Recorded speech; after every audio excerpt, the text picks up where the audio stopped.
Fala pessoal, tudo bem com você? Tudo tranquilo? Espero que esteja tudo bem por aí. Hoje vamos falar um pouco mais sobre o Mall 11, tá? Fundo de shopping, entender um pouco mais das suas nuances, entender como funciona a sua parte de receita também, passar uma visão também sobre os pontos fortes e pontos fracos desse fundo, tá bom?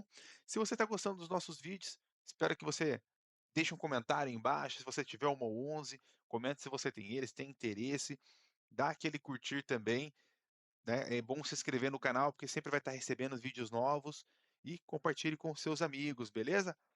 Bora pro vídeo.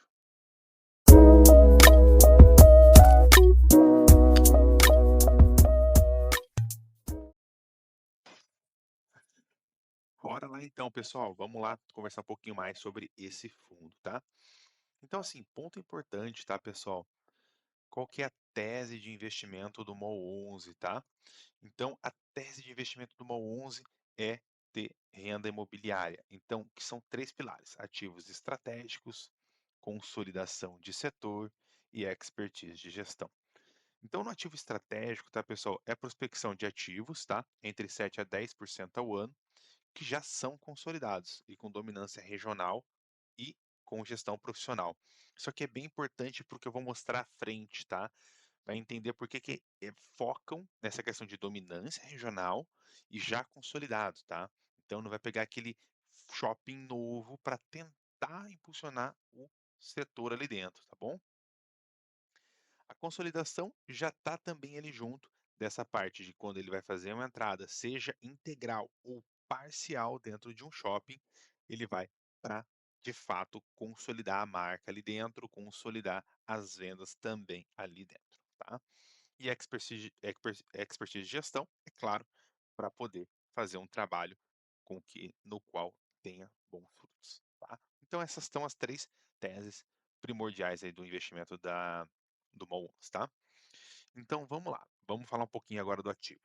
Ah, a BL, que é a área bruta locável, tá?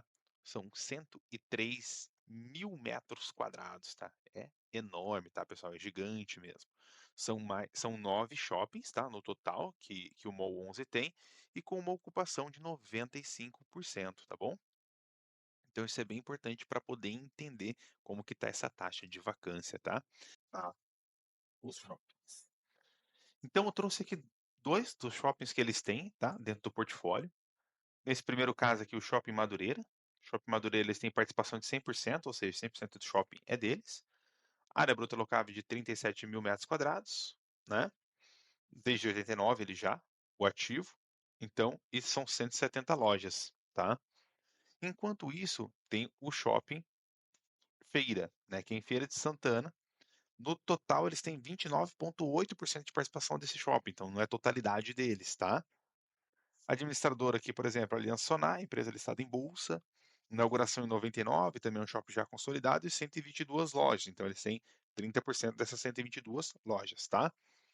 Uma coisa muito importante para frisar é que o fundo de shopping, né, ele tem uma pulverização muito grande, né? Apesar de ser um setor que ele tem a correlação ali em si, que é mais ligada ao varejo, ao consumo, mas são vários locatários ali dentro. Então isso basicamente traz uma diversificação maior ali para os ativos, tá? Bom, então esses são os shoppings nos quais eles têm em carteira. Ah, dá para perceber aqui, né, desde a data de aquisição, né, 2017, 2019, 19, e os valores de aquisição, né? Então hoje o Shopping Maceió é o maior, tá? Que representa aqui maior, sendo que eles têm 52% desse shopping, tá? Não é a totalidade desse shopping. E aí, o Shopping Madureira, que é o maior shopping da carteira, tá? Então, hoje, né, o Shopping Maceió, ele é maior no número, mas em participação é 170 milhões, enquanto o Shopping Madureira, ele é menor no número bruto total, mas é o que tem mais representatividade dentro do fundo, tá bom? Beleza? Show de bola. Então a gente vai passando aqui, tá? E tem uma característica muito ah, dentro do fundo de shopping que é bem importante saber, tá? O fundo de shopping, ele não faz a receita apenas pela locação, tá? Isso é algo muito legal, isso é algo muito bacana, mas a gente tem que entender como é que está a economia como um todo. Porque o fundo de shopping ele tem sua atrelagem à questão de vendas. Como são as vendas referente ao às lojas que estão ali dentro. Então, se o shopping está vendendo mais, o fundo de shopping arrecada mais também, tá? E não só a questão do fundo, não só a questão da venda das lojas, mas também esse essa nomenclaturazinha aqui.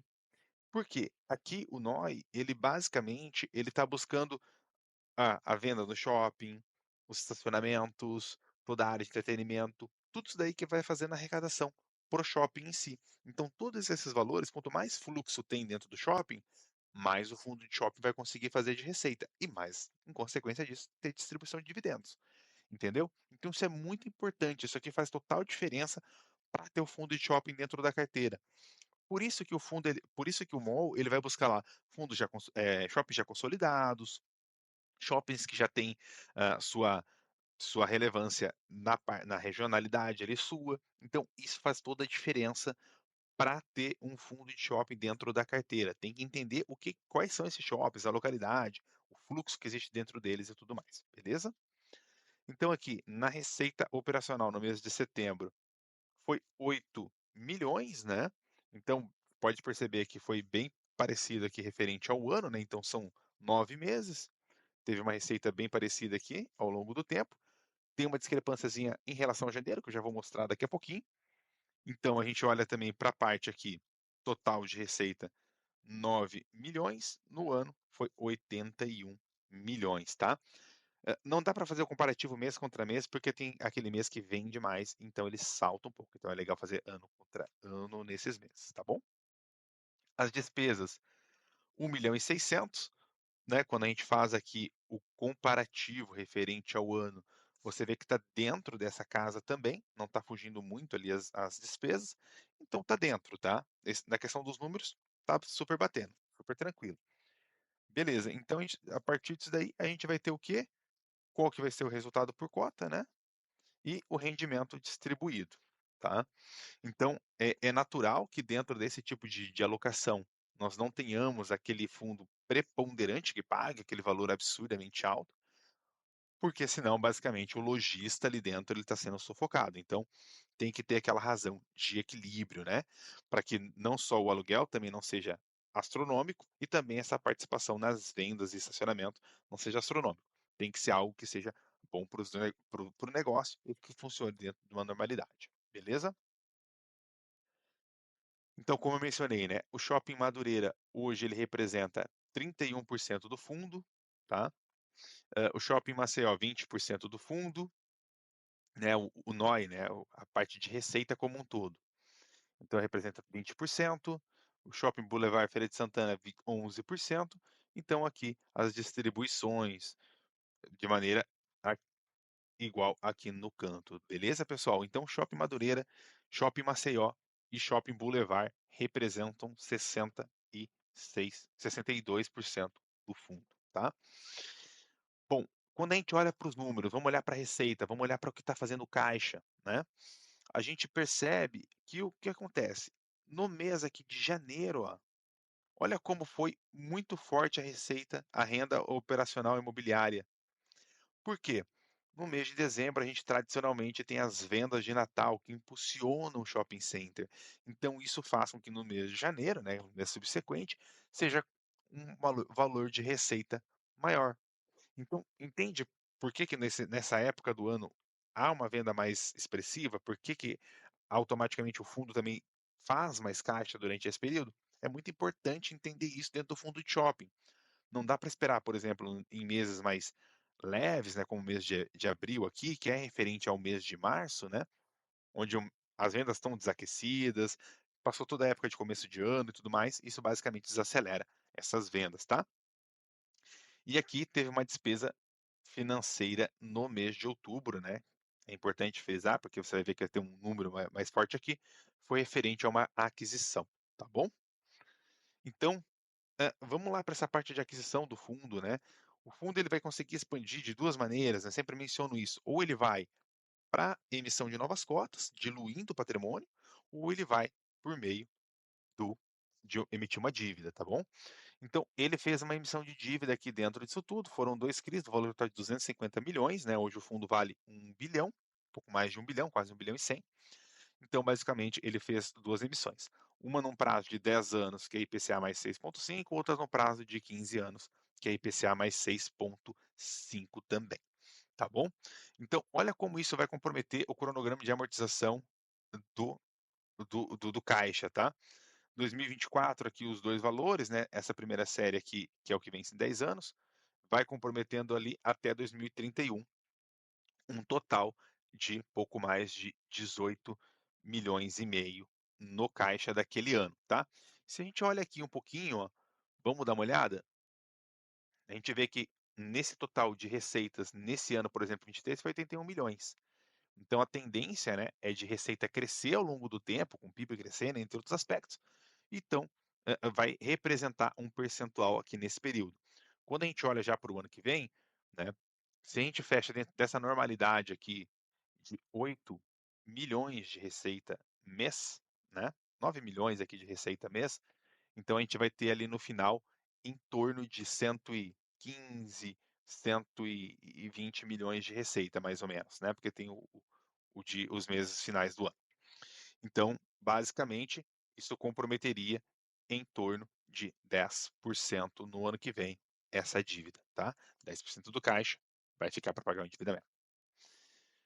Show de bola. Indo aqui agora para a parte de distribuição e resultado acumulado, né? Quando a gente olha a base acumulada e a distribuição, a gente vê aqui, ó, que foi distribuindo reloginho. Então, basicamente, vai fazendo caixa, né? Para que não haja uma distribuição muito forte dentro de um mês. Então, pode ver, 78, 78, 78, subiu para 80 e agora 85, tá bom?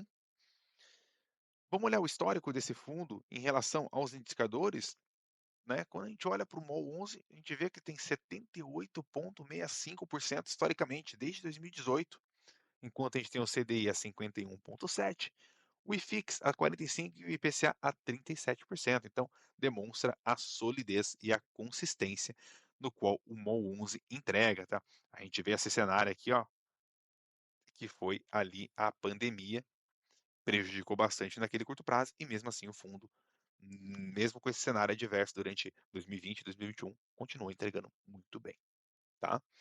Então hoje a gente olha, o PVP está em 0,97, né? Um PVP que está dentro, principalmente olhando para o cenário um pouquinho à frente, que tem o mês de dezembro com vendas mais fortes, olhar um pouco para esse crescimento do varejo, crescimento das vendas, ver se vai impactar positivo ou negativamente no fundo, tá? E basicamente o fundo tem um crescimento aí de dividendo em média 14% ao ano, tá bom? Beleza? Basicamente é isso. Espero que você tenha gostado. Se gostou, dá um curtir, pode comentar, compartilha com seus amigos também. Valeu!